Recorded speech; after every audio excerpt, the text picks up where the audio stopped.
So I've just finished recording the Leadership Code podcast with a wonderful man called Fred Gatty, and we discussed the value of purpose-driven leadership. And I want to share some of the topics that we covered in our brilliant 45-minute conversation, because he asked some really poignant questions. And in researching the topic in advance of the meeting, both he and I had found some really staggering statistics. And what's really key and of societal importance right now is the fact that we have a really high majority of the global workforce saying they recognise that a purpose-driven organisation is somewhere where they would like to work and that it matters. You've got 80% of Gen Z and Millenials saying they want to work in organisations where there is a very clear purpose. You've got 67% of global leaders saying that they recognise that the key to employee engagement, higher productivity, is around having a clear purpose that permeates through the organisation. And yet you've got this stark disparity where you've got a recognition that actually only 30 to 40% of employees across the board, according to a Gallup study, actually believe they are in a purpose-driven organisation. So we've had over the past couple of decades this rising of the necessity for organisations to be purposeful and for employees to feel aligned and connected to an overarching business purpose, and yet we've got this chasm where it's not actually lining up.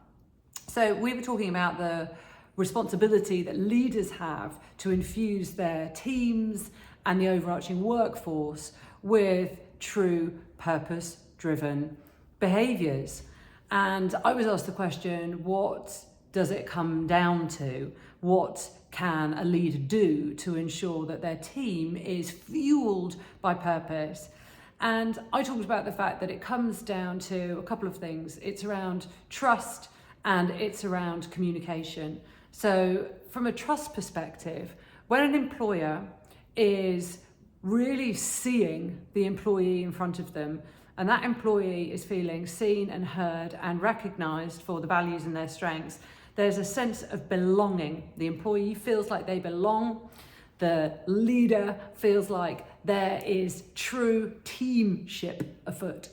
And that starts to create a safe space of autonomy for the individual, the employee, and trust from the leader, when there is this respect for each other, respect from the employee for the overarching organisational purpose, respect from the leader for that individual's core contribution.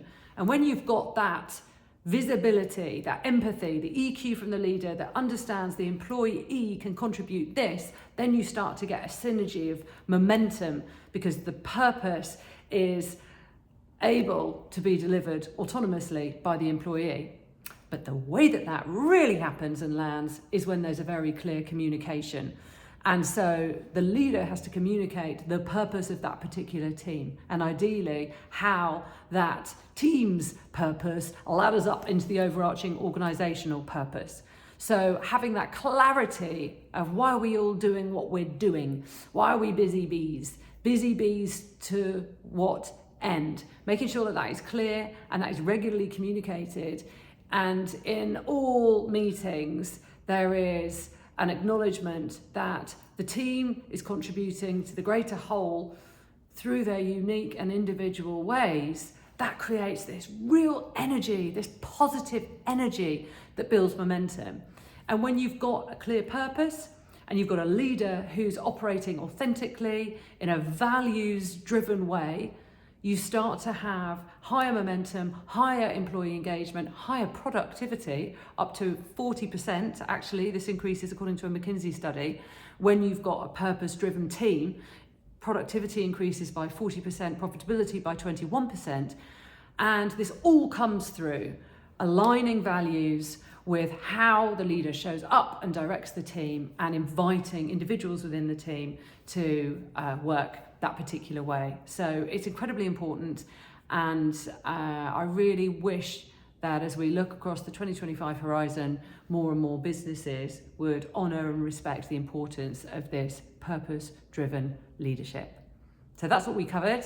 lots of other topics, but I will leave you with that as the highlight for today, and would love to hear, please share comments on your ways of delivering purpose-driven leadership.